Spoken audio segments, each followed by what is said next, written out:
ॐ अज्ञानतिमिरन्दस्य ज्ञानाञ्जनशलाकया चक्षुरुन्मिलितं येन तस्मै श्रीगुरवे नमः।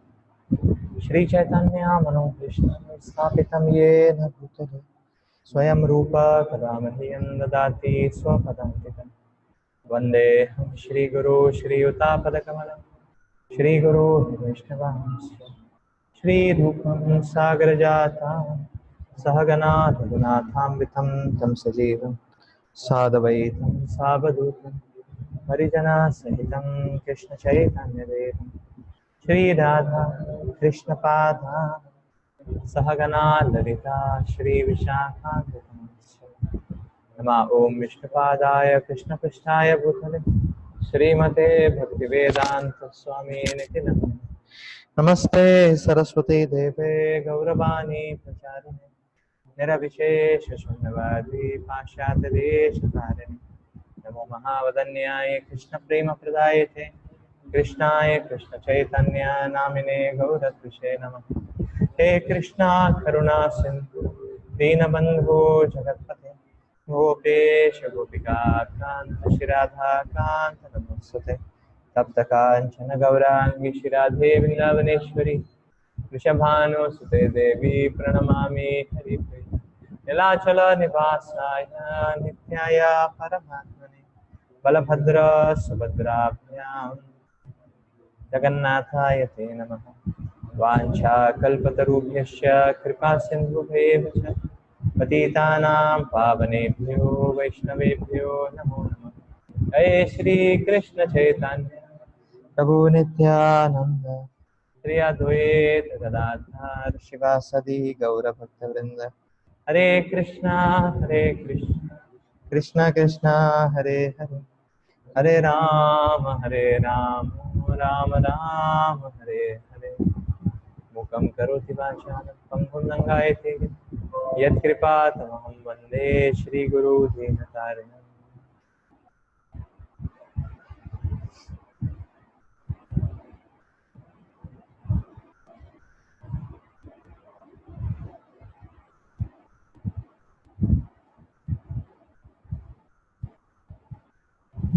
In this last section of the fourth chapter, the glories of Divigyan are described. The last subsection of the 34 to 43, I believe, 42, 43. Take 34 today. Tad vidhi pranipatena परिप्रश्नेन सेवया उपदेक्ष्यन्ति ते ज्ञानम् ज्ञानिनस्तत्त्वदर्शिनः. Just try to learn the truth by approaching a spiritual master. Inquire from him submissively and render service unto him. The self-realized souls can impart knowledge unto you because they have seen the truth. Purpose. The path of spiritual realization is undoubtedly difficult. The Lord therefore advises us to approach a bona fide spiritual master in the line of disciplic succession from the Lord himself. No one can be a bona fide spiritual master without following this principle of disciplic succession. The Lord is the original spiritual master, and a person in the disciplic succession can convey the message of the Lord as it is to his disciple. No one can be spiritually realized by manufacturing his own process, as is the fashion of the foolish pretenders.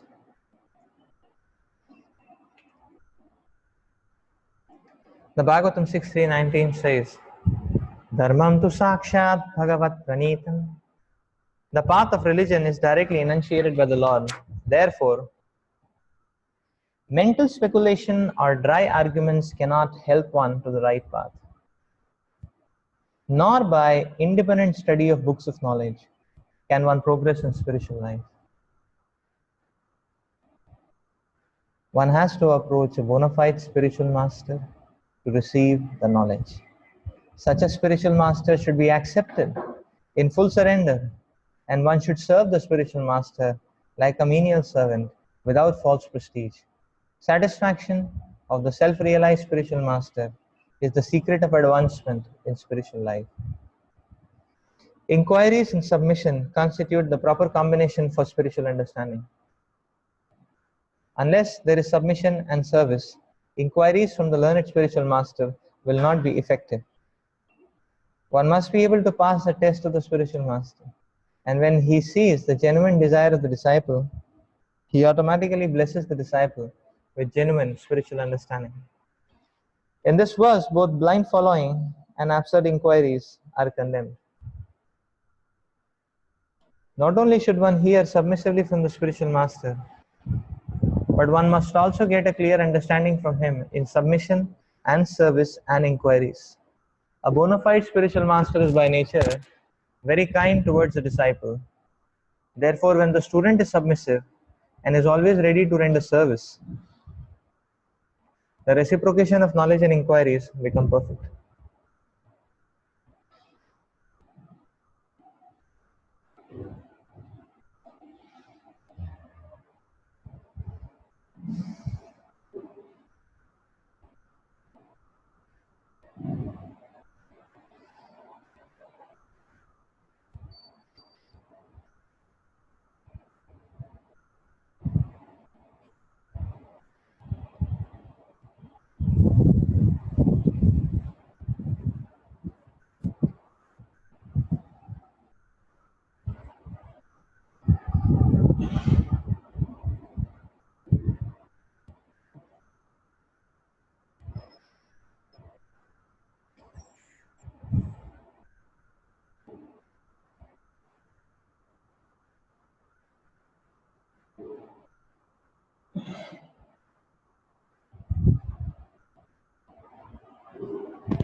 The path of spiritual realization is undoubtedly difficult. The Lord therefore advises us to approach a bona fide spiritual master in the line of disciplic succession from the Lord Himself.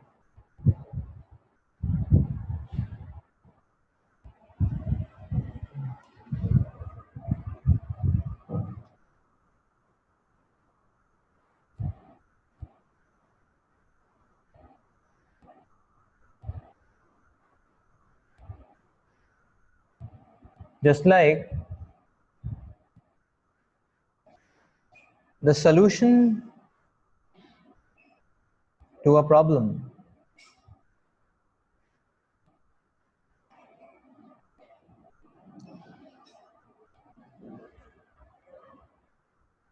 is definite, is finite. The solution is one.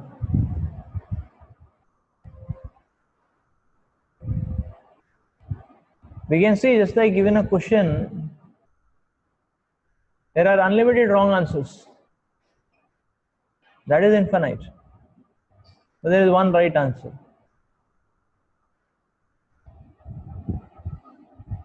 Or a few right answers. Or one set of right answers. One finite set of right answers.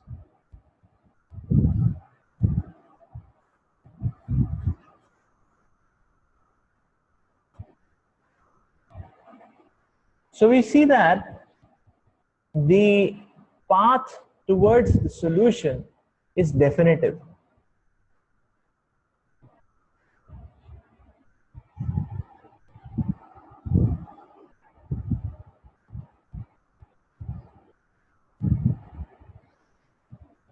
Whereas the path to bewilderment is infinite.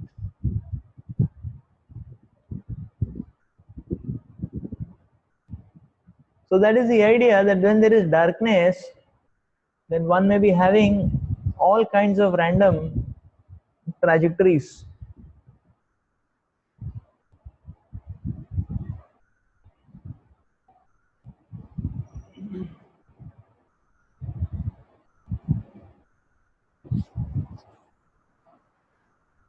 One may be having all kinds of random trajectories actually, but still he may not be able to reach the destined goal because there is darkness all around. But when there is light, then a person will not try out various trajectories. There is a definite trajectory which he will pursue because there is light and therefore he can see.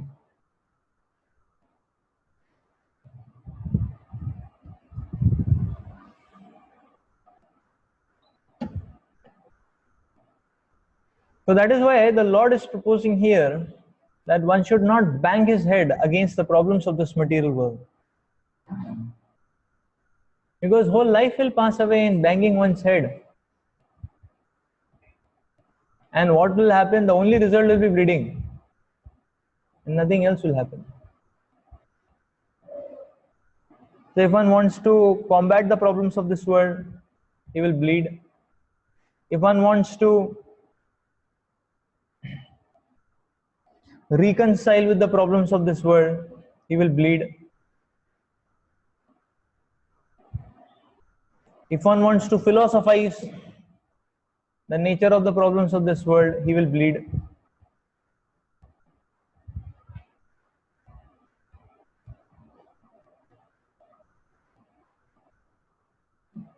If one wants to create an artificial illusory framework, he will bleed.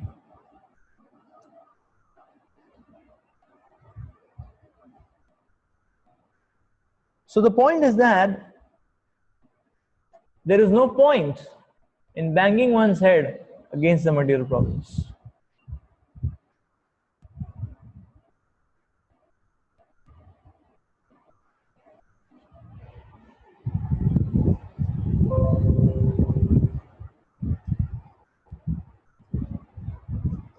One has to learn the definitive way to escape.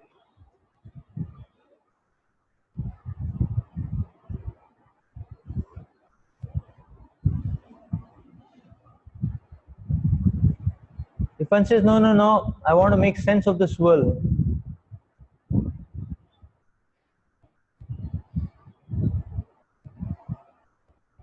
it is going to be a miserable ordeal to make sense of this world.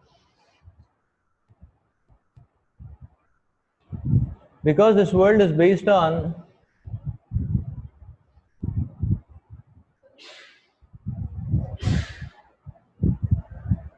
the nefarious desires of the living entity, which don't make any sense, which are complete nonsense. Therefore, it's very difficult to make sense of this world. And therefore, the Shastras are not telling us to write thesis about this world. The Shastras are telling us get out of this world. The message is clear, simple. And that's why we need definitive trajectories.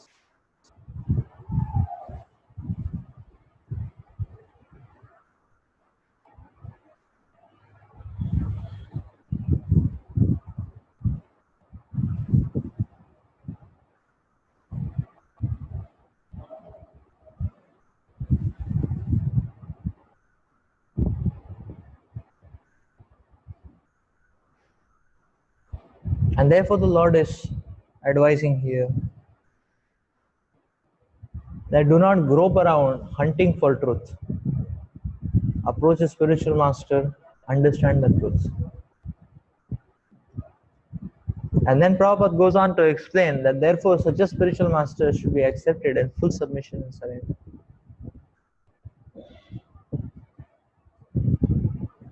So that means there is no point in looking for the solution of a problem in mental gymnastics, in intellectual gymnastics, in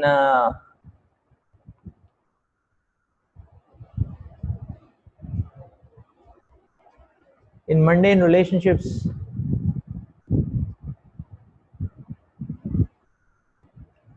So what is being explained here is that the fixity is that let me look for solution only in one avenue. That is the disciplic succession. That what the Lord has given me, let me try to look for the solution there itself. That's the point. But let me try to look for the solution there itself, actually. That's why Prabhupada is making the point that no one can be spiritually realized by manufacturing one's own religion, one's own process.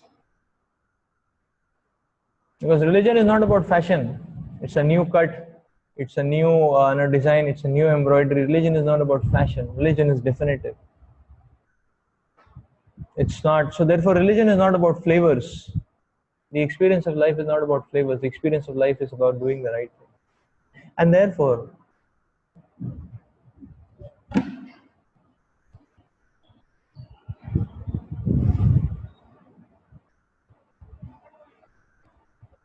the first principle the Lord is talking about is, when the Lord is touching now about so we have understood till now that yes, the aspect of knowledge is very powerful, because the aspect of knowledge can perpetualize things, can stabilize things for longer term, and give one more stronger resilience to be able to move on. And then the Lord established that yes, to gain knowledge, you just cannot remain on theoretical platform. By stretch, by sacrifice, is where the knowledge will germinate and grow. The Lord has explained that. But now the Lord is explaining that how the knowledge can be, the upliftment aspect of knowledge. The Lord is explaining that this upliftment aspect is made possible. The first step to do that is to revert to the right source of knowledge. The knowledge has to be reverted to the disciplic succession. And that is why the Lord explains that the inquiry has to be coupled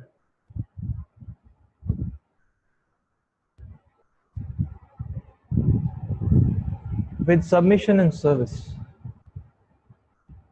Because submission and service is the digestive process. Just like no subject can be understood without practicals, similarly, spiritual subject matter cannot be understood from a theoretical platform.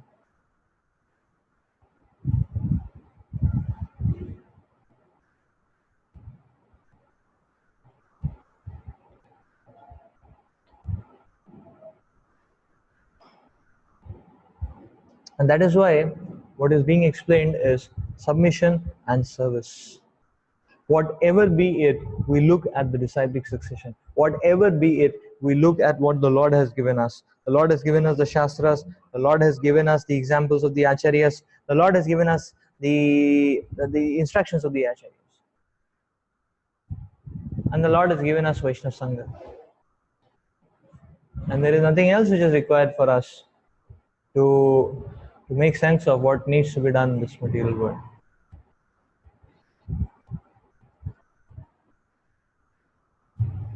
And therefore, Prabhupada is speaking so beautifully in this purport. And Prabhupada is saying, therefore, when the student is submissive and always ready to render service, the reciprocation of knowledge and inquiries becomes perfect. So we will see this platform of inspiration is a subtle platform actually. And this subtle platform can, so we can see actually, even materially, innovation follows inspiration. And inspiration is a subtle point.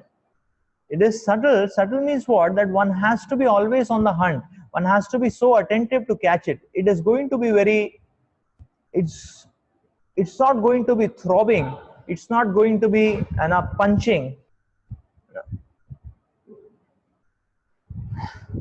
It is going to be a very fine touch, and one needs to catch it. That let me apply this. This can bring about a difference in my life. Let me apply this. So that is the aspect, the inspiration. Similarly, we can see materially also, people who have been innovators have been very much tuned to finding even a small clue and then in a big way apply it. In the same way, a sadhaka has to be oriented towards spiritual life. A small clue one gets that this is what can improve my life, and in a big way one should apply it.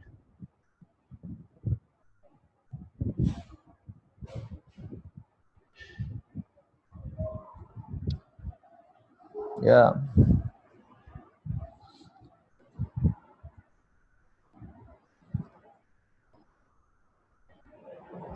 So if we uh,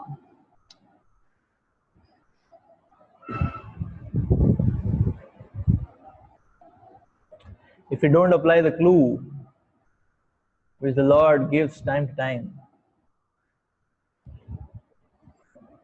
it's 100% sure that we are going to be infected by the dangerous flu.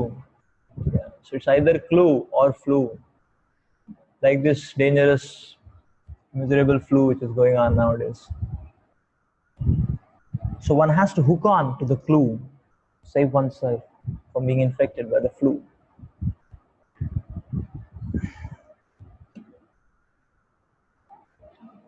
यत्नात्वा न पुनर्मोहम् एवं यस्यसि पाण्डव येन भूतानि अशेषानि द्रक्ष्यासि आत्मनि अथो मयि. Having obtained real knowledge from a self-realized soul, you will never fall again from such illusion. For by this knowledge, you will see that all living beings are but part of the Supreme, or in other words, they are mine. The result of receiving knowledge from a self-realized soul, or one who knows things as they are, is learning that all the living beings are parts and parcels of the Supreme Personality of Godhead, Lord Sri Krishna. The sense of an existence separate from Krishna is called Maya, not this. Something that we have nothing to do with Krishna, that Krishna is only a great historical personality and that the Absolute is the impersonal Brahman. Actually, as it is stated in the Bhagavad Gita, this impersonal Brahman is the personal effulgence of Krishna. Krishna as the Supreme Personality of Godhead is the cause of everything. In Brahma Samhita, it is clearly stated that Krishna is the Supreme Personality of Godhead, the cause of all causes. Even the millions of incarnations are only his different expansions. Similarly, the living entities are also expansions of Krishna. The Mayavadi philosophers wrongly think that Krishna loses his own personal existence in his many expansions. This thought is material in nature. We have experienced in the material world that a thing, when fragmentally distributed, loses its original identity. But the Mayavadi philosophers fail to understand that the Absolute means that 1 plus 1 equal to 1 and that 1 minus 1 is also equal to 1. And this is the case of the absolute world. In the absolute world. For want of sufficient knowledge in the absolute science, we are now covered with illusion. And therefore we think that we are separate from Krishna. Although we are separated parts of Krishna, we are nevertheless non-different from him. The bodily difference of the living entities is called Maya, or not actual fact. We are all meant to satisfy Krishna. By Maya alone, Arjuna thought that the temporary bodily relationship with his kinsman was more important than his eternal spiritual relationship with Krishna. The whole teaching of the Gita is targeted towards this end, that a living being, as Krishna's eternal servitor, cannot be separated from Krishna, and his sense of being an identity apart from Krishna is called Maya. The living entities, as separate parts and parcels of the Supreme, have a purpose to fulfill. Having forgotten that purpose since time immemorial, they are situated in different bodies as men, animals, demigods, etc. Such bodily differences arise from forgetfulness of the transcendental service of the Lord.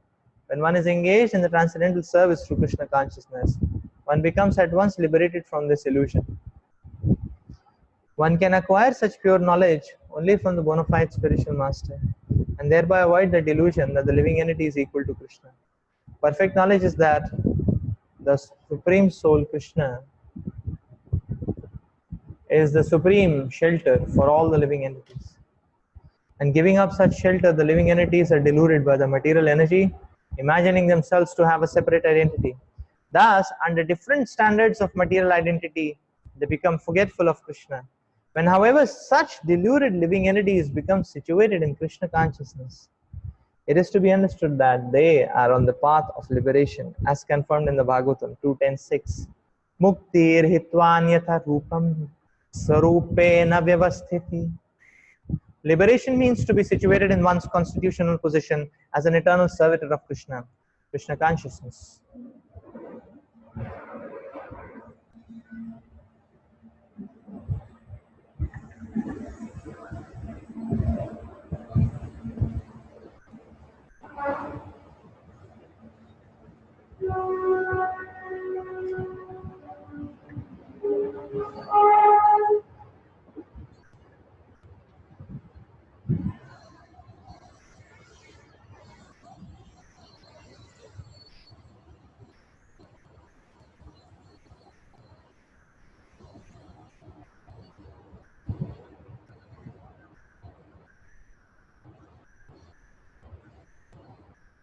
So life is not meant to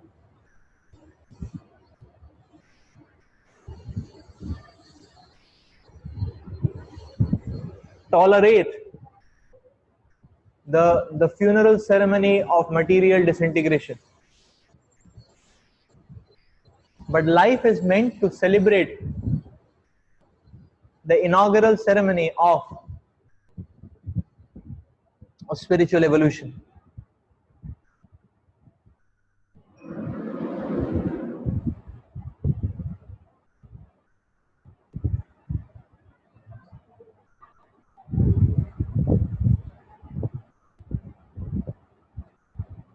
Just like somebody gets a new palatial house, and he should not be much worried about that his old house broke off, the ceiling broke off, it is in shambles now, so on.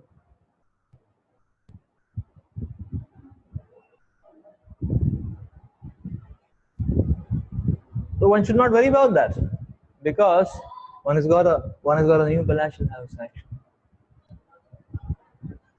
This is the point. This is the point which has to be understood. That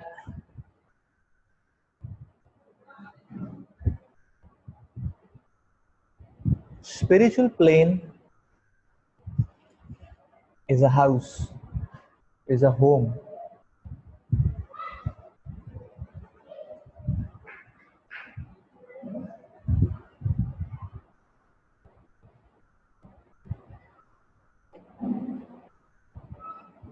Spiritual plane is not the electricity or the power to do our material things properly, to set right our material things.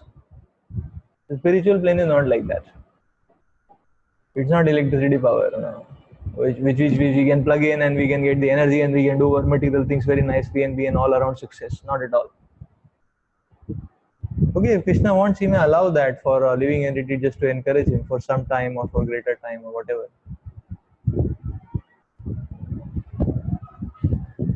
But actually, spiritual plane is a home. Spiritual plane is a residence.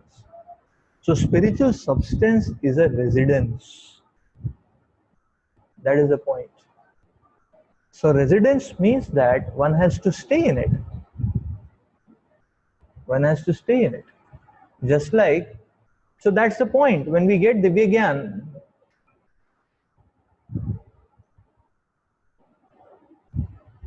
then that means a residence is created for us, a quarter is created for us. Divya Gyan, that quarter can accommodate us. We can put our mat and we can sleep there, like that. That's the point.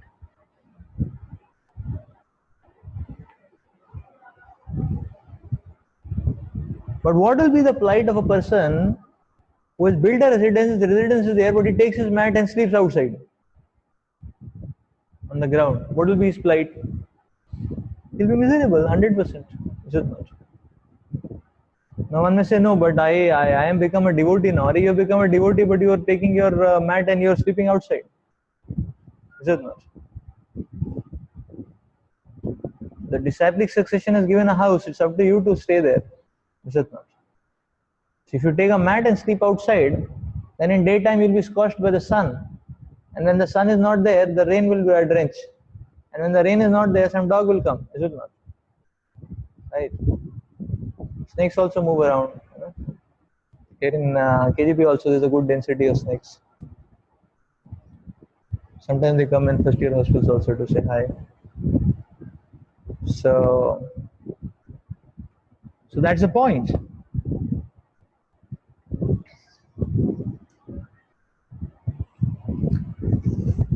So residence.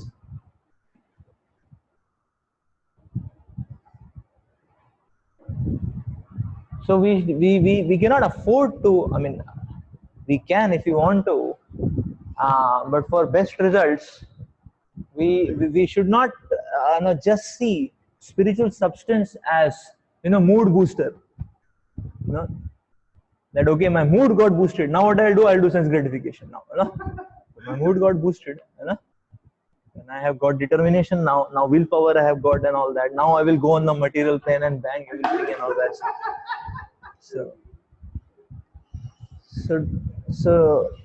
So better don't do that, because spiritual life is offering much more than that.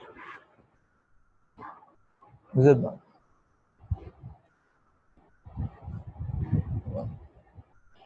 And when one goes out, you know, into the ground with this mood boosted, you know, but one will see things have crumbled even more, you know, like that. And then one will be wondering why, what is happening. Is it not? So material world is a crumbling place. Material world is a material world is an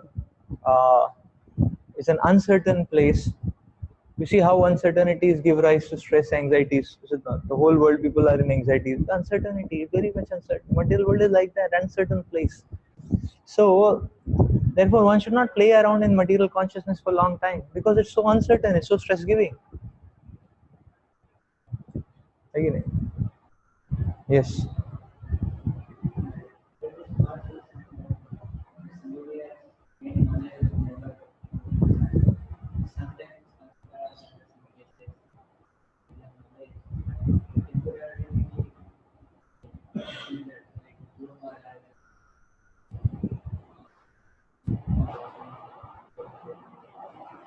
Yeah, so some people had temporary knowledge like Dhruv Maharaj, Bharat Maharaj, but they got bewildered.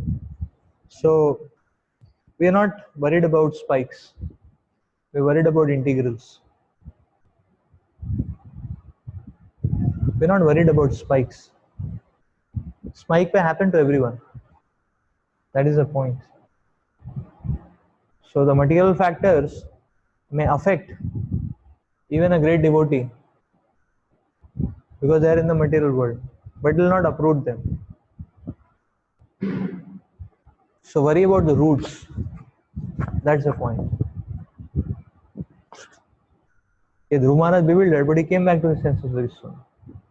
Bharat Maharaj bewildered, but he came back to his senses. He rectified himself. Is it not? No. Arjuna also bewildered when his son was killed, butchered. But next day again he went for his service. Next day again he came for morning program. He did his morning program, then he went for fighting. Is it not? So he didn't. So he was broken up, he was shaken up, but he went for his service. So great souls, pure devotees also may get affected, but those effects will only come as spikes. Is it not? But they don't get uprooted. And this is the lesson we have to learn. Is it not? But I don't have to get uprooted. That's why the point is that, that's why the lesson is we have to stay in the spiritual consciousness.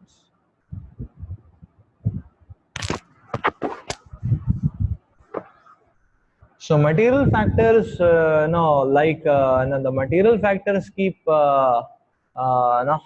keep biting us, keep biting us, like that. That's the nature of material factors. But residence in spiritual substance means what? That one has to understand that hell with whatever is happening in the material circles. Hell with whatever is happening materially with my life. Let me just focus on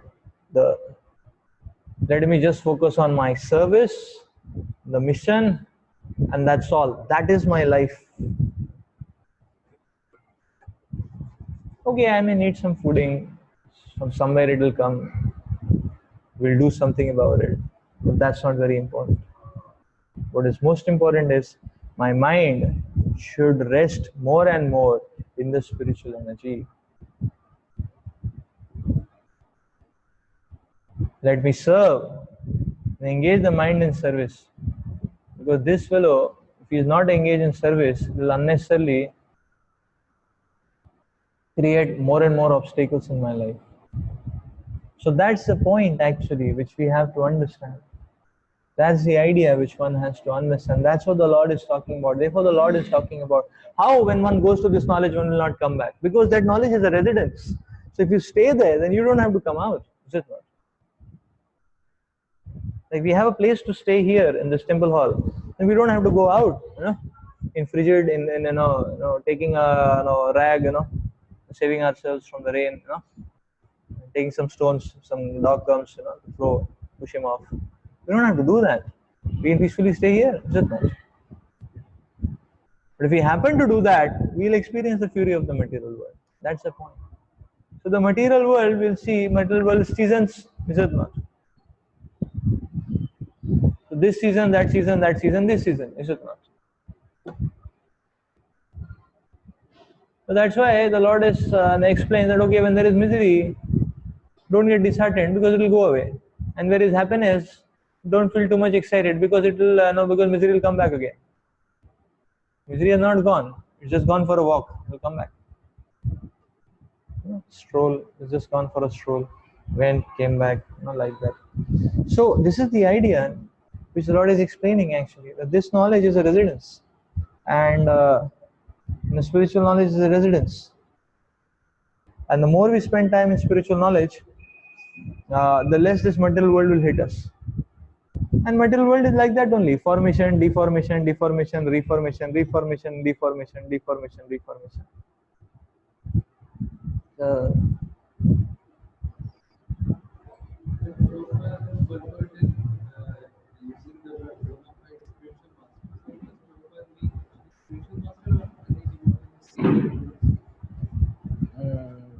Any devotee?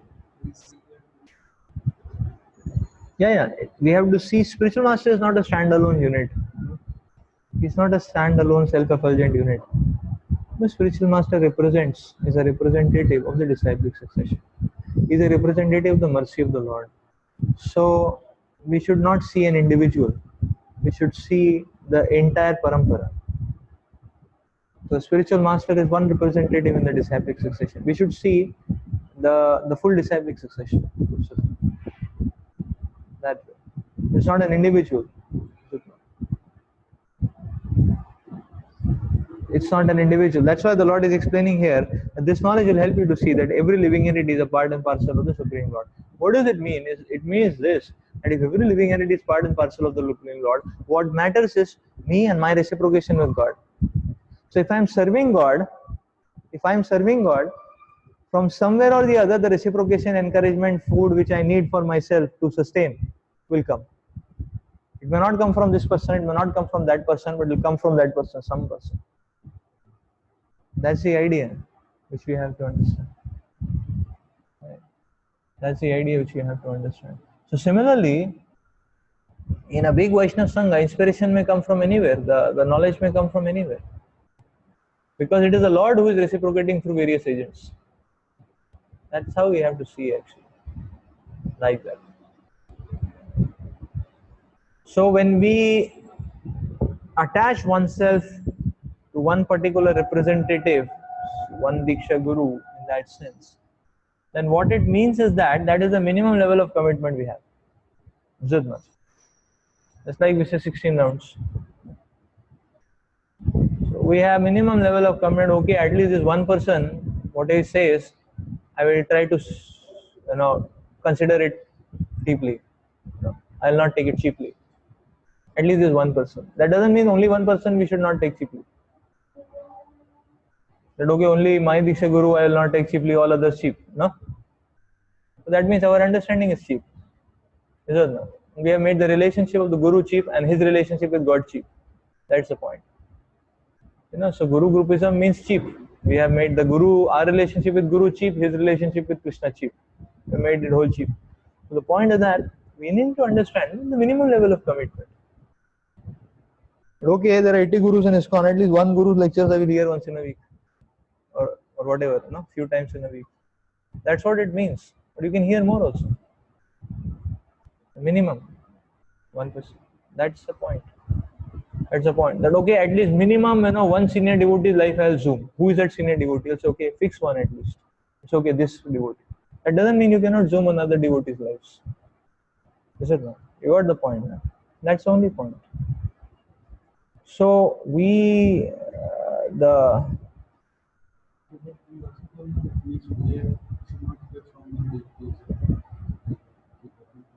hearing is a science.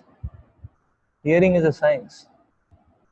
You need to know, just like you need to know, just like when any vegetable comes, you need to know how to cook it. Is it not?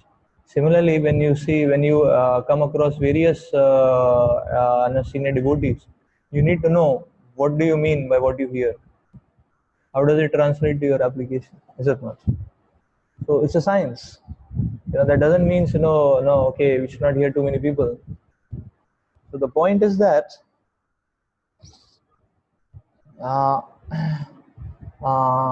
it's not about fanatic. There is nothing fanatic about it. Loyalty and broad-mindedness coexist in spiritual life.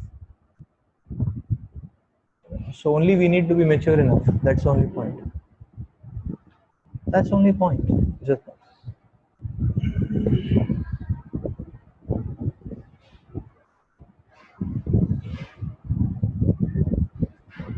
Just like every vegetable, you need to know something specific about it to be able to cook it. But every vegetable cooking follows a common process. Is it not? If you know the common process, you can grab any vegetable and cook it. But there is something little specific about every vegetable. Is it not? That's the only difference. That's all. So somebody who knows cooking, it doesn't matter to him much. He can pick any vegetable and cook it. Is it not?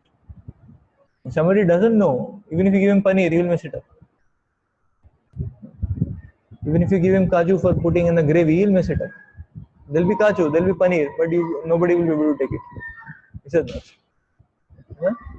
It will be 30 rupees per spoon, but nobody will be able to take it. Yeah? Because he doesn't know the basic foundation of cooking, actually. So similarly, somebody doesn't know the basic foundation of respect. Somebody doesn't know the basic foundation of following, the submission of the heart, like that. Then directly Rupa Goswami comes, then also he'll not benefit. Like that. So yeah, I mean it's like that, So that's the point actually, and somebody who knows the principle, the servant of the servant of the servant, 1,000, 10,008, in the line, also comes. That's also good enough for us. That's the point, right? So we need to understand everything has to be broad, isn't it?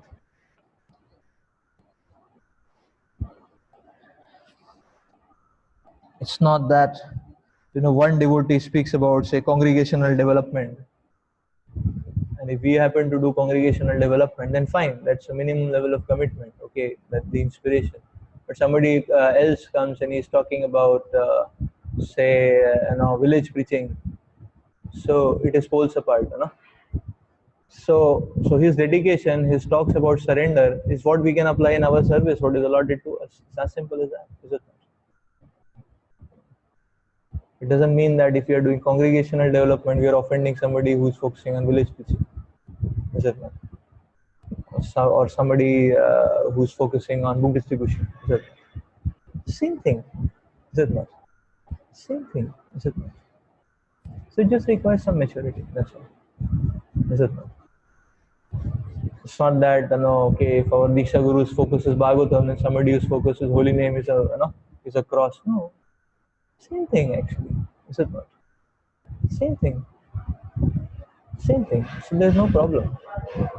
So, because the point is we need inspiration, and if we just keep looking and waiting that okay, my Diksha Guru someday will give me inspiration, that day I will get inspired and practice. That day the Diksha Guru gives me inspiration, so you may have to wait for 1 year, 2 year. Even the most available Diksha Gurus, you may have to wait for a whole year actually, and then you will get audience for 20 minutes, half an hour. You know, and in 2 days, we'll, it becomes history.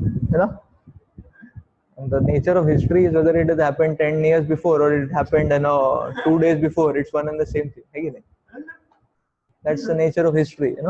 That's why history is not very why, because that's history. No, it's just like okay, it's just like, say for example, paneer sabji and jalebi, like that. You're very happy when you're taking it, is it not? Or jalebi and rabdi, you're very happy when you're taking it, is it not? But then once you have taken it, and suppose jalebi and rabdi happened in the morning, so whether it happened in the morning or whether it happened when you were 10 years of age, it doesn't matter, is it not? Because you're hankering, is it not? So that's the point. That's the point actually. So we are in that sense starving hungry fellows for spiritual substance, like that. So if you only wait for 5 minutes, 10 minutes, or half an hour in a year, then it's going to be a little pathetic. So better we should take whether we should take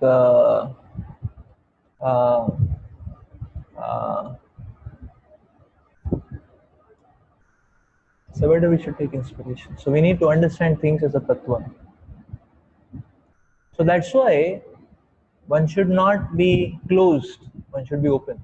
And the Lord specifically is explaining here that one should be open towards every living entity. Why? Because one may not receive reciprocation from one particular point or one particular node. Lord will ensure that another node will open up. If that node crashes, Lord will ensure that another node will open up. That's the point. Just like, so it's like that. Just like, if you work on cloud servers like that. So these cloud servers have a lot of backups, 10 backups are there like that. So if your present cloud server you're working crashes, then immediately the next server will switch on, like that. This server may be in Hong Kong, but the next server will switch on will be from Buffalo. It doesn't matter, right? So ultimately you need your work to be done, is it not? So that's the point. Okay, now the question which is coming here is that there's one question which came on the chat here. So the question is that, okay, often two seniors give different instructions at dipoles. Okay. Yeah, so there's a dipole moment. Yeah, and we are able to follow one and other feel bad. Supposedly he must not feel bad, but the expectation is frustrated. Will that negativity affect my bhakti, or what way we should think or deal? Yeah. So yeah. So yes. So yeah. So you see, the point is that when it comes to practical service, we cannot fit ourselves into 10 different services, and therefore practically we cannot follow. When it comes to practical day-to-day microservices like that, we cannot follow 10 different people. It's just not practically possible. Just like IIT very nice, every department very nice, you can only take admission in one department, like that. If you say okay, I am James Bond, I am not 7 and all, okay, at max you can take the admission in 2 departments, one major, one minor, or dual doctorate, like that. But then you have to stretch that much, like that. Yeah, you're so that is the point. But somebody says, I want to follow all the departments. It's insane actually, is it not? Insane actually. So similarly, so when we are talking about connection, we are talking about actually taking the inspiration. And you see, much about our spiritual life is not about what is exactly has to be done. Means like it's not much about the exact details. Okay, this first year boy, what should I speak to him in the exact words? So okay, we don't need that. What we need is, given a situation where from I get the inspiration to stick on to the spiritual principles. That's what we need, and that we can get from multiple sources. That's the point. But when it comes to practicals of service, we need to take admission from one person. Two people, yeah, maybe at dipoles, because they, it's like different different extremes of the ports have to be guarded. Both may have like this side service, that side service. So yes, so but then we may not be able to run from this end to that end. Actually, it will become difficult for us. So better we follow one end that way when it comes to practical service. So now the next part of the question is, okay, so we are able to follow one. Very nice. We are able to follow. At least we should follow one. We take admissions from one place, follow nicely, do the service nicely, like that, and grow in that way. And we can take inspiration from many. That's the point. And the subtle no. So that's the point. You see the we can take inspiration from many. That's the point. And yeah, so the substance we can get from many, the vision we can get, but then execution we have to follow one person, one track. So when we follow one, okay, the other may feel bad. He should not feel bad, but he feels bad. And so what will happen actually? So we have to understand actually different devotees are. So point is that we need to understand that different devotees actually are in different stages of. I mean, everyone is on the purification curve. So it's okay. Some here and there is okay, is it not? Sometimes the other devotee may feel bad because it's okay actually, like that. So we should empathize with that, but then we just cannot.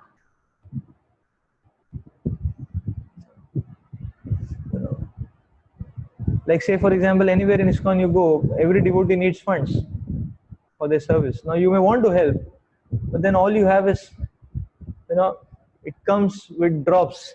It comes drop by drop, like that. So okay, maybe so you can't help much in that sense, because especially when one is driving himself on service, like that. So as a token gesture of love, one may give, say, few little, okay, fine, Prabhu, like that. But one may not be able to channelize the flow from this side to that side. It is difficult. Now, that's so. At least what should be the case is that we should not have a negative disposition towards any senior. That's the point. And we may not be able to contribute in every senior service, but at least we should not feel other senior services as lowly. Okay. My track, high track, other track, low track, and all that. So if our heart is clear, there is no question of any offense. That's the point. And sometimes, it's not that the other person is immature. Poor fellow is also sadhaka. No, like that. No, so he may be going through a temporary phase of difficulty where he may be also looking for, okay, somebody at least supports. Like that. Sometimes it happens. The material factors become so crushing, and a person is, gasping for air. Then he's looking, somebody at least, give me air, like that. So yeah, so if you are able to see that temporarily, then we can stretch a little more to help, like that. But if you are not able to see that, it's okay, because Krishna will take care of that person, like that. He may be gasping temporarily, but he may not be exactly immature, like that.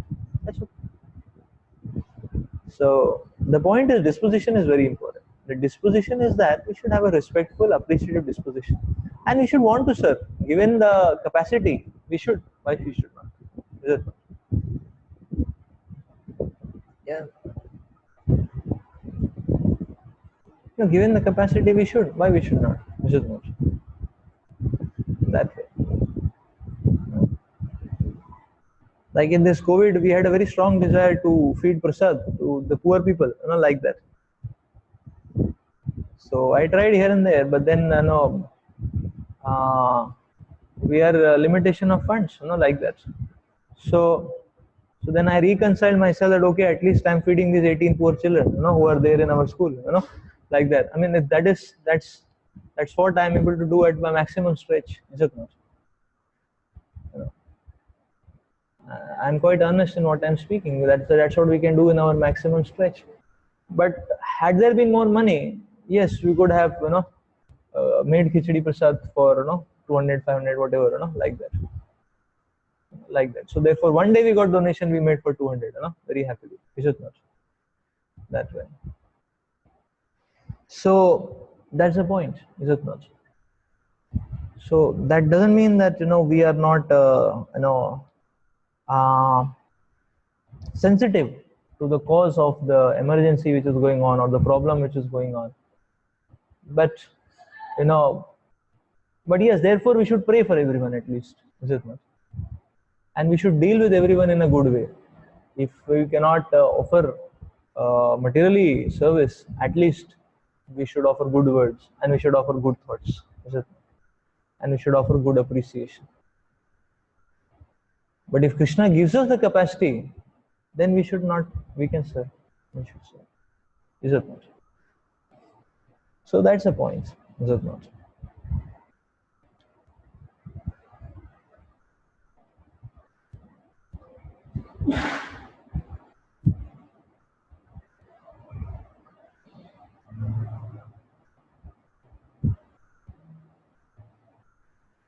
But this aspect is very important. We need spiritual substance many times.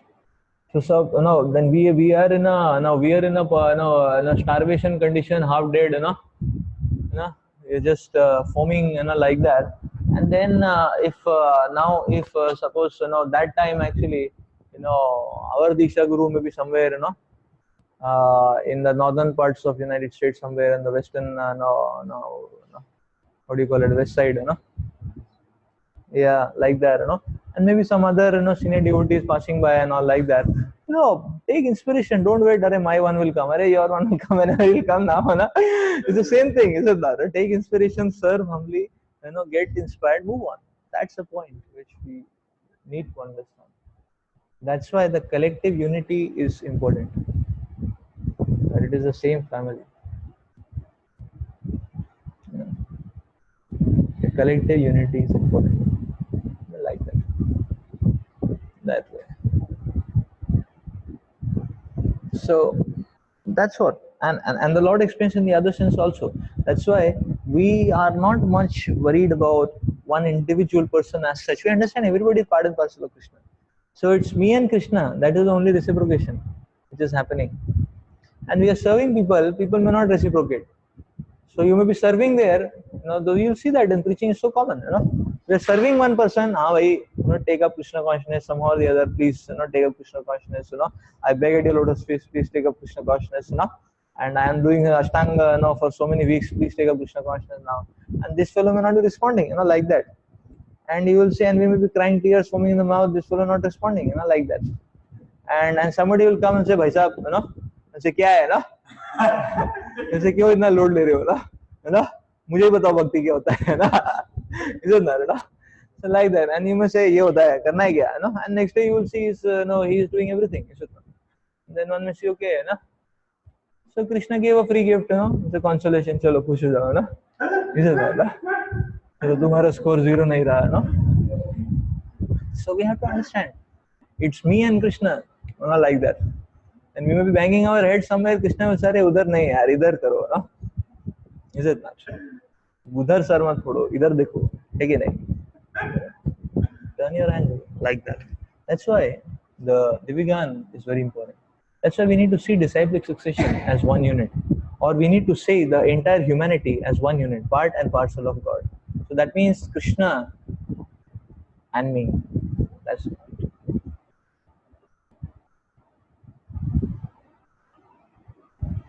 अपि चेतसि पापेभ्यः सर्वेभ्यः पापकृत्तमः सर्वं ज्ञानाप्लवेनैव वृजीनां सन्तरिष्यसि. Even if you are considered to be the most sinful of all sinners, when you are situated in the boat of transcendental knowledge, you will be able to cross over the ocean of miseries. proper understanding of one's constitutional position in relationship to Krishna is so nice that it can at once lift one from the struggle for existence, which goes on in the ocean of nescience. This material world is sometimes regarded as an ocean of nescience and sometimes as a blazing forest. In the ocean, however expert a swimmer one may be, the struggle for existence is very severe. If someone comes forward and lifts a struggling swimmer from the ocean, he is the greatest savior. Perfect knowledge received from the Supreme Personality of Godhead is the path of liberation. The boat of Krishna consciousness is very simple, but at the same time the most sublime. So, Krishna consciousness is so nice that it uplifts a person from every upheaval. Again, Krishna consciousness is so nice. A proper understanding of Krishna consciousness is so nice, is it not? Yeah. So sometimes in material world one is successful, then one becomes intoxicated. But at other times one is beaten up very badly in this material world. He is bruised and butchered and smashed, squeezed, like that. So that's how the tribulations actually, that's what the tribulations do to us actually. So therefore, Krishna consciousness is so nice. But as soon as one logs into it, as soon as one picks up beat bag, as soon as one opens Bhagavatam, as soon as one starts doing service, one gets an opportunity to forget whatever nonsense is happening all around. Is it not? That okay, ठीक है, जो हो रहा है, you know. At least I can peacefully sit and chant now. Again. At least I can chant peacefully, you know. Chanting nahi ho raha hai, so at least I can sleep peacefully in the temple hall, you know, like that. Besides Prabhupada, and I can get up and I will get prasad, you know, like that. Obviously, one should not do that on his cooking schedule day. Then he will not get prasad. At least that day you have to endeavor again. But that day you do nice endeavor, other 6 days you can, you know. Is it not? Like that. So that's the point. Therefore, yeah. So, but Krishna consciousness is so nice, is it not? That immediately one can, you know, Krishna consciousness is so nice that immediately one can take off. So we don't have to get intoxicated to try to take off.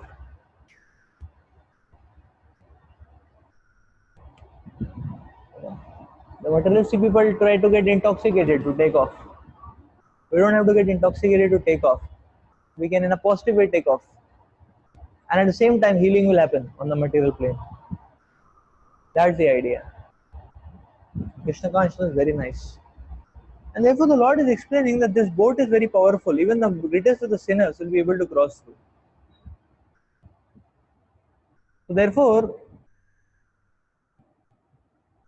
the only value of Divigyan is when we understand that one feature of Divigyan, that one potentiality of Divigyan, if we latch on to, then that Divigyan is valuable. Otherwise, it's just weight on the head, just an iron crown on the head. ठीक है, iron की जगह molybdenum होगा और क्या होगा?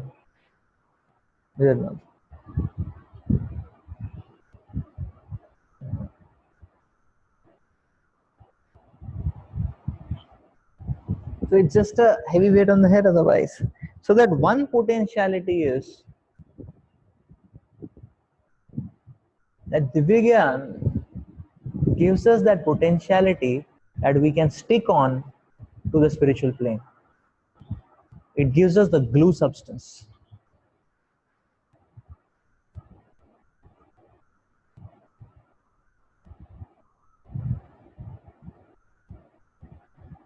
It gives us the glue substance. So it gives us the glue substance. Therefore, Divigyan is important. because it gives us that potentiality, and this potentiality we should be, you know, hankering for. Okay, I want to stick on. And what is that, you know, perception, vision which can help me stick on? That is the potentiality of Divya Gyan. If you don't utilize it or don't apply it in that direction, Divya Gyan is of no use then. And the Gyan is of no use then. It is just a, because you are not applying it, then it becomes a showcasing, that's all. Again, then it becomes a dramatic showcasing. It won't have much appeal. It won't have much transformation. That's the idea.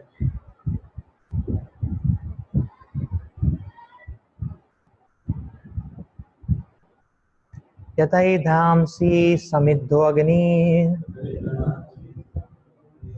भस्मासत् कुरुते अर्जुनः ज्ञानाग्नि सर्वकर्माणि भस्मसत् कुरुते तथा. As a blazing fire turns firewood into ashes, O Arjuna, so does the fire of knowledge burn to ashes all the reactions to material activities. Perfect knowledge of the self and the super self and of their relationship is compared herein to fire. This fire not only burns up all reactions to impious activities, but also all reactions to pious activities, turning them into ashes. There are many stages of reaction. So there are many stages of reaction. Reaction in the making, reaction fructifying, reaction already achieved, and reaction a priori. But knowledge of the constitutional position of the living entity burns everything to ashes.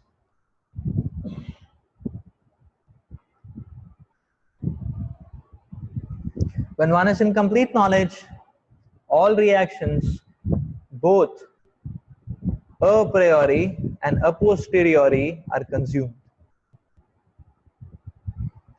In the Vedas, Brahma Aranyaka Upanishad 4.4.22, it is stated, Ubhe uhai vaishya ete taratiyam mritah sadhava sadhuni. One overcomes both the pious and impious reactions of work.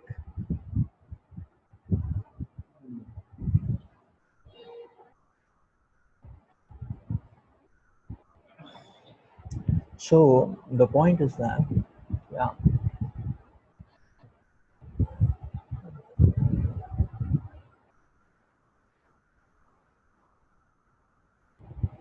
So we can understand Divya Gyan is like a flight. It elevates, it evolves, it's like a flight. So in a flight, we start flying. Then we are not subjugated to the traffic, you know, and the traffic signals and all that. You can fly without any traffic signals, is it not? To a great deal, there is no traffic signals. Obviously, at the airport, there will be signals, you know, that now is the time to start landing or roam around for some time, you know, to parikrama, whatever. So, but it's minimal, is it not? It's not that every 100 yards there is another red light, like that. So that's so when one is elevated, then actually the disturbance less, one can move on. So Divya Gyan is like that flight. So it transports us to the spiritual plane, like that.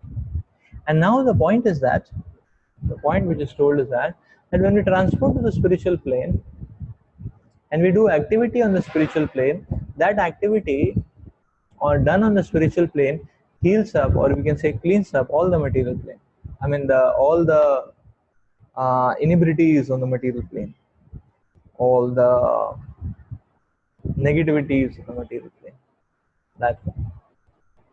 That's the idea, is it not? So that's the idea, is it not? So therefore, the important point to note is that Divya Gyan is going to uplift our consciousness to a spiritual plane. It is the activity on the spiritual plane which will purify us. It's just like if you take a flight and say go to United States, don't go at this time, but if you go to United States, say for example, or UK for example, or any such first world country like that for example, uh, so then that gives an opportunity for a person, say, to to earn more money, to have a little better facilities, is it not, to make some good difference. The money value is more, so little bit endeavor there, it will reflect back in a huge currency in the base country, is it not, like that. But the point is that what will change the destiny is if one does some work there, is it not? Like if you go abroad, okay, you took admission in a Western university, you understood, then you got access to very high facilities of research, so your research potentiality and caliber improved. You came back with an improved research caliber, like that. So you have had a very powerful gain.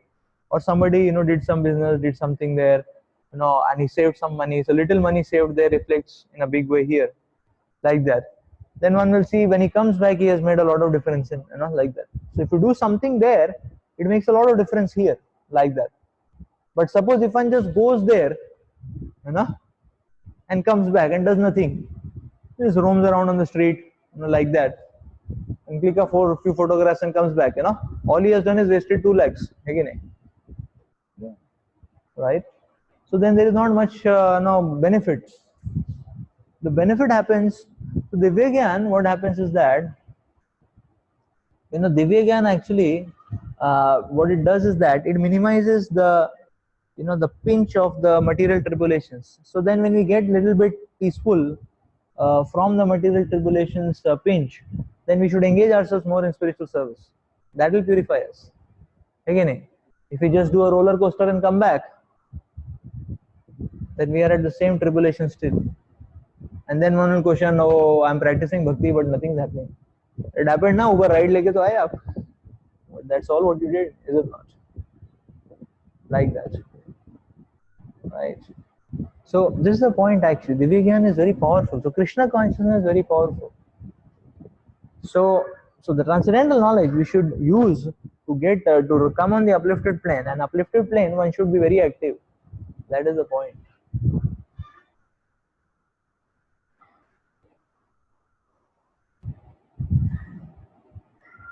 So therefore, when times are peaceful, then one should be super enthusiastic, so that when times are tough, still some inertia will remain. Because if the speed is 10 and there are going to be hurdles, then the speed will go to minus 20 again. If the speed is 80, then at least you will be dragging on the 25. Is it not? When there are hurdles, that's the point which we need to understand. Actually, Divyagyan is very powerful. The Divyagyan is like an airlift, but then how much we act, that purifies us. So that will burn all the sinful reactions, all the a priori, a posteriori. That means what? That means that don't consider whatever mess has happened. The material plane, messy plane, leave it. Take a good plane. Is it not? That's what is happening actually. A priori, a posteriori, what all, just forget it. Is it not? Everything is set right, everything is clean washed. Right? That's the idea, is it not? That's the idea. Is it not? So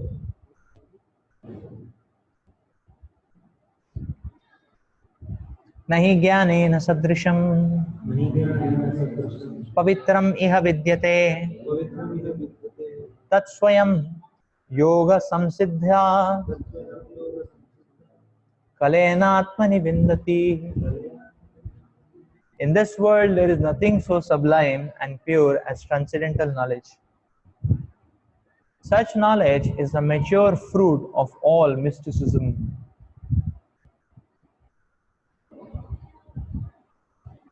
And one who has become accomplished in the practice of devotional service enjoys this knowledge within himself in due course of time.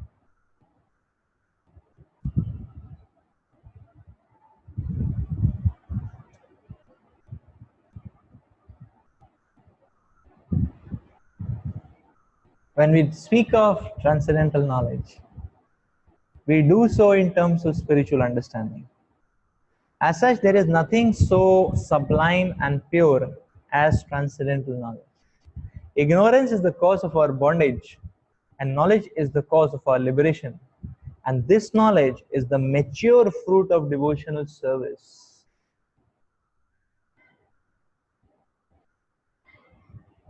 And when one is situated in transcendental knowledge, he need not search for peace elsewhere, for he enjoys peace within himself. In other words, this knowledge and peace culminate in Krishna consciousness. That is the last word in the Bhagavad Gita. So this knowledge is so sublime because this knowledge is the mature fruit of all mysticism.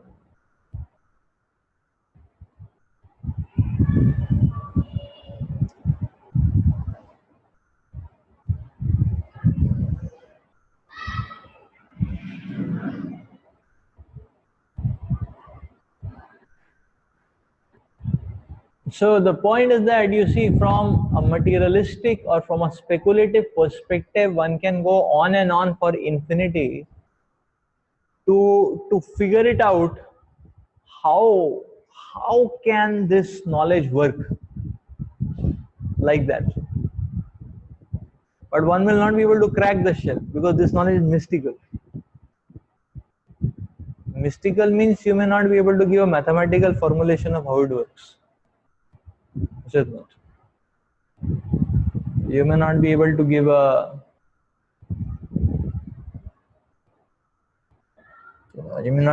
an equation.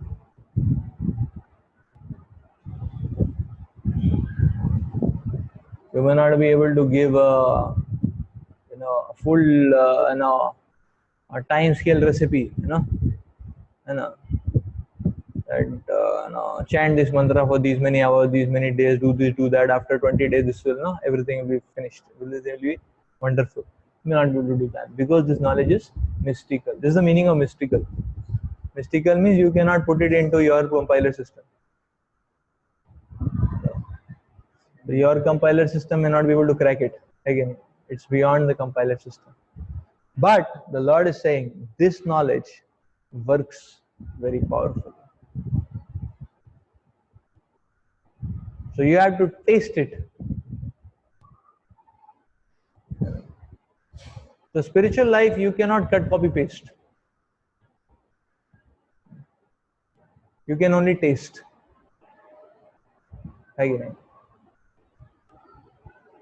Material life you can cut, copy, paste. Again, search on Google, check the solution, paste it in your problem. Your problem starts getting solved. Again, when you want to do coding, search in Google, take the lines, paste it there. So material life will work with cut, copy, paste. Spiritual life doesn't work with cut, copy, paste. You could only work with taste.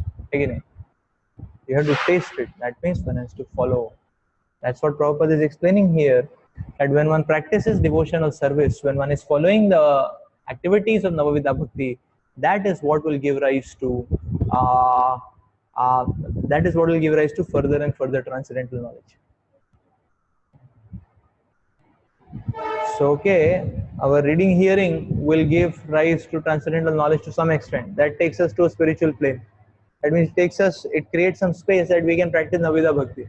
When we practice Bhakti, then there is further condensed transcendental knowledge which gets channelized in our hearts.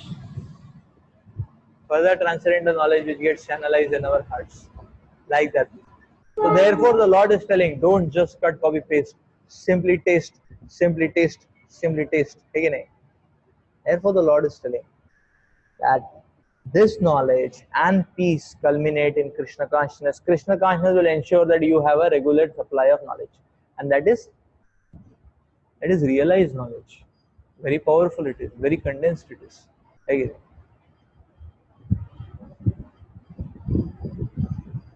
So what is the benefit of condensed knowledge? The benefit of condensed knowledge is that a little amount of it is sufficient to drive us. You don't need 50 kgs of it. 1 gram will drive us, is it not? That's the power. So therefore, one has to do strong, powerful bhakti.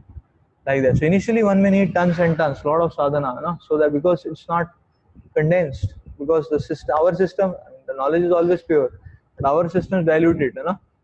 So what we are getting is diluted, you know, 1% concentration, you know, like that, 0.1% concentration. So therefore one is wondering ये क्या है ना? वो है वो focus करो, है ना? है कि नहीं? Like that. But realization is 99% concentration. थोड़ा सा भी लिया तो it burns off all the material reactions. That's what is explained here so prominently.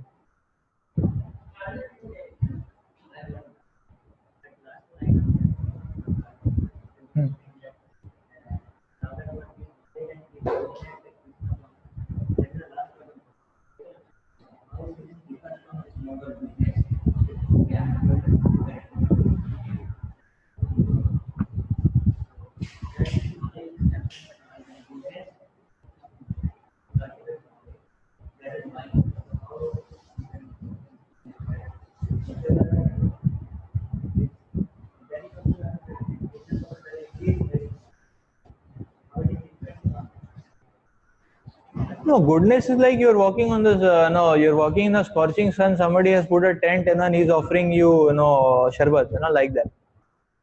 So you may feel very nice about it, again, right? But you cannot stay there. 45 degrees centigrade, first of all, who told you to roam around, you know? So the living entity, sense gratification, he roams around. Then one is roaming around, is getting scorched. So somebody has put a tent, he is offering sharbat, you know? And you feel very nice, you take 1 glass, 2 glass, 10 glasses, again. And you can relax for some time, you know, just stretch your legs, you know. But you cannot sleep there forever, is it not? Right? It's just a tent. Okay, आपने ले लिया, अब यात्री हो, आगे बढ़ो, हो गया बस, ठीक है नहीं? You want 1-2 hours, you can stay there, is it not? It's not a residence. So goodness is not a stable platform. It won't last.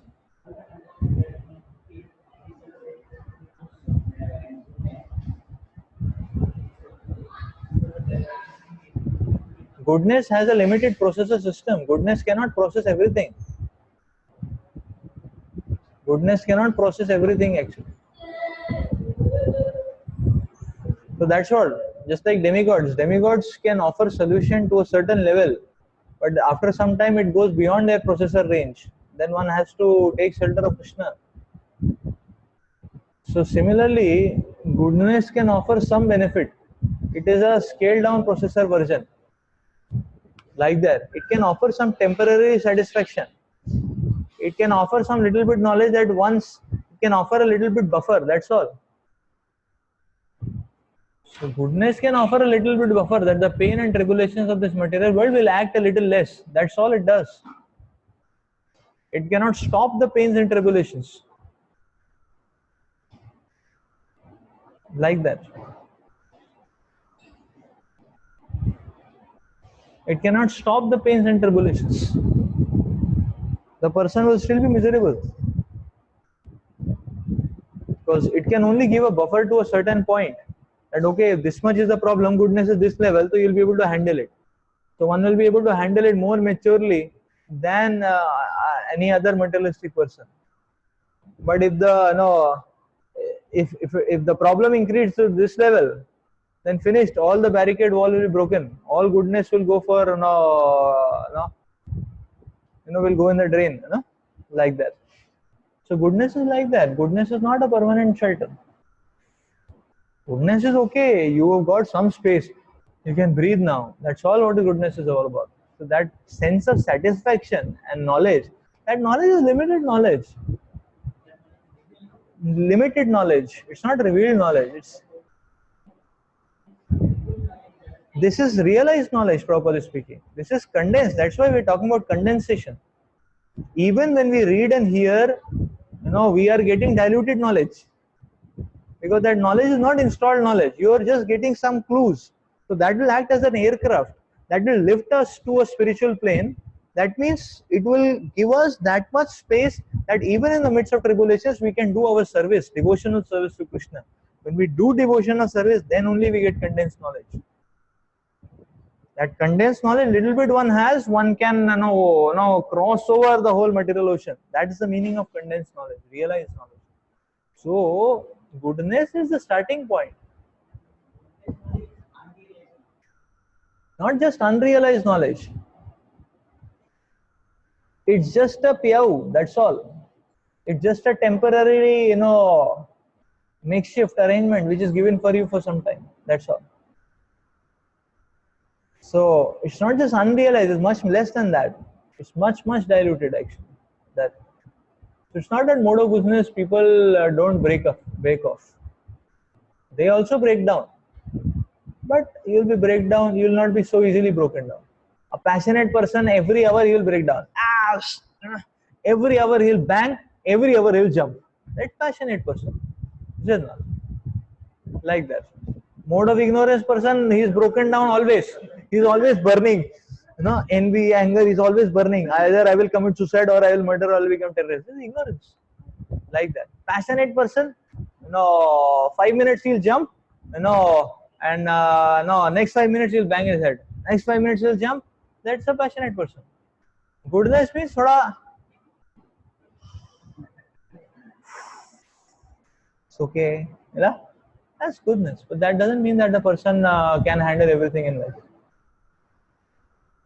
So that's why we have to take shelter of Krishna, because Krishna's wall is so strong, Maya cannot penetrate. Any small wall you put, the goodness person will make some theory of his own if he is not a devotee, but that theory will not last for long. Like people say social service. Social service is very good. Not that it's bogus. To say it's good actually. Better be selfless than be a nonsense gratifier. But it's not complete. It's not that those who do social service, they are most happy in life. Like that. We have accounts in the life of Mother Teresa also. She was frustrated with life. Although she was struggling so much, but then she was fed up with life and frustrated with life. That's the point. At least she got frustrated doing something very good. Is it not? Doing something positive. Is it not? Materialistic fellows, sensual fellows, self-centered fellows, they get frustrated with they're doing nonsense and they get frustrated with nonsense. Like that. That way. So therefore, we'll see in the same way a mature, practicing devotee will get fed up and burnt out doing service to Krishna. But that's glorious. At least he's doing something very, very positive. Is it not? But unless that Vivekyan comes, he won't be able to handle it. That way. This is the point. This is the point. So goodness is starting point. Goodness is just a tent, shade. Is it not? You cannot stay there. You need Krishna consciousness to stay. That's the point.